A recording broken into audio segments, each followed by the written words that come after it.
शिंदे 173, त्याच्यानंतर ठाकरे बंधू 57 जागांवर सध्या आघाडीवर आहे. मुंबई प्रभाग 134 मध्ये एमआयएमच्या मेहजबीन अहमद खान आघाडीवर आहे.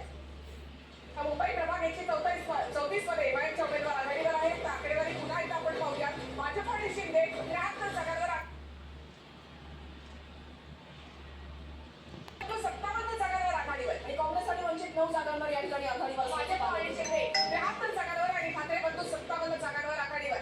नागपूरमध्ये दादा गटाच्या आभा पांडे हे आघाडीवर आहे.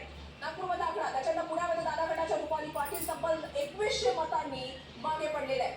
मोठी बातमी. मुंबई प्रभाग 51 शिंदेच्या शिवसेनेच्या वर्षा टेंबलकर या आघाडीवर असल्याचं पाहायला मिळत आहे. शिंदेच्या शिवसेनेच्या टेंबलकर या आघाडीवर असल्याची मोठी अपडेट.